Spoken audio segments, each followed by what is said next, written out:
6,475 encounter हुए, जिसमें से मरने वालों की तादाद 37% मुसलमानों की।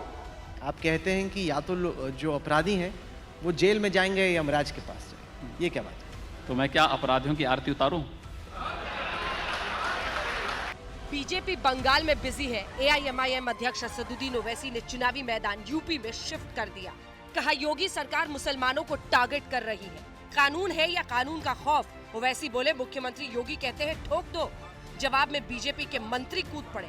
कहा ओवैसी देश में विभाजन कराना चाहते हैं, अपराधी को धर्म के चश्मे से देखना बंद करे।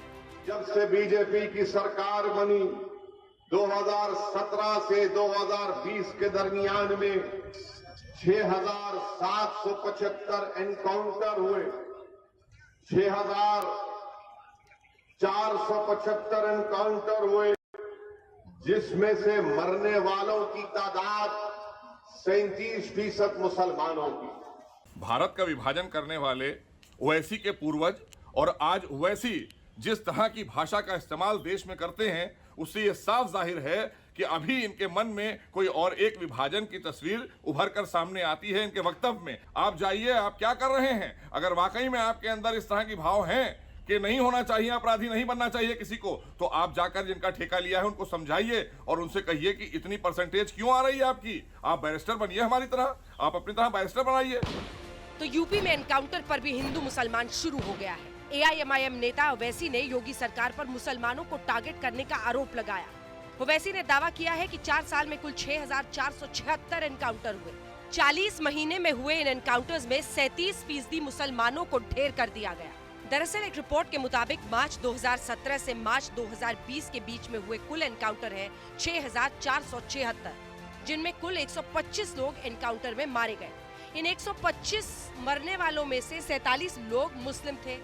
एनकाउंटर के दौरान 13 पुलिस वाले भी मारे गए और करीब 941 जख्मी हुए। 125 में से 47 मुस्लिमों के मारे जाने पर ओवैसी ने कहा कि सबसे ज्यादा 37% मुस्लिमों को टारगेट करके मारा गया है। यूपी में लगभग औसतन 19% मुस्लिम है। ये एनकाउंटर सबसे ज्यादा पश्चिमी उत्तर प्रदेश में हुए, जिनमें शामिल है अलीगढ़, शामली, मुजफ्फरनगर और सहारनपुर। देश के बड़े प्रदेश का मुख्यमंत्री कहता है कि ठोक दो, ठोक। क्या ये हुकूमत संविधान के तहत काम कर रही है? क्या उत्तर प्रदेश में रूल ऑफ लॉ है या रूल बाय गन है? योगी आदित्यनाथ बंगाल में चुनावी रण में ममता को ललकार रहे हैं और यहाँ इनके एनकाउंटर नीति पर ओवैसी ने ठाई शुरू कर दिया है। ओवैसी के बयान को यूपी के डेप्यूटी सीएम दिनेश शर्मा ने सांप्रदायिकता की राजनीति करार दिया है। जो नेता अपने आप को तथाकथित नेता कहते हैं, वो इस प्रकार के गलत आंकड़ों को प्रस्तुत करेंगे और हर चीज़ में वो सांप्रदायिकता की बू देखेंगे। वो अपराधियों को धर्म के आधार पर आंक रहे हैं क्या? उत्तर प्रदेश में अपराधियों के बारे में योगी सरकार का स्पष्ट मत है कि चाहे कोई जाति धर्म हो या कोई संप्रदाय हो, कोई मुरव्वत नहीं, अपराधी अपराधी है। इसलिए 25 जो लिस्टेड माफिया थे 24 जेल में है। उत्तर प्रदेश के मुख्यमंत्री योगी आदित्यनाथ के शासन में अपराधियों के खिलाफ उनके एनकाउंटर नीति पर खूब चर्चा हुई है। कानपुर वाले विकास दुबे का एनकाउंटर सबसे ज्यादा विवादित रहा। लेकिन योगी आदित्यनाथ ने शासन संभालते ही अपराधियों के खिलाफ सूबे में अपनी नीयत को साफ कर दिया था। आप कहते हैं कि या तो जो अपराधी हैं वो जेल में जाएंगे या यमराज के पास जाएंगे, ये क्या बात है? तो मैं क्या अपराधियों की आरती उतारूं? मुझे एक बात बताइए, जो अपराधी या जो आतंकवादी सरेआम किसी निर्दोष व्यक्ति को गोली मार रहा है, सरेआम किसी बहन और बेटी की इज्जत के साथ खिलवाड़ कर रहा है,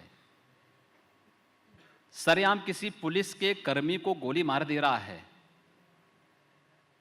मुझे लगता है कि उसकी पूजा तो नहीं ही होनी चाहिए और किसी को भी नहीं करनी चाहिए। यूपी में कानून व्यवस्था पर ओवैसी की इस चोट में सवाल ये है कि क्या अब अपराधी का धर्म तय करेगा उसकी सजा? क्या एनकाउंटर में भी हिंदू मुस्लिम 2022 के यूपी चुनावों की तैयारी है? क्या अभी से असदुद्दीन ओवैसी यूपी में धर्म पर चुनावी बिसात बिछा रहे हैं या सरकार वाकई मुस्लिमों को टारगेट कर रही है?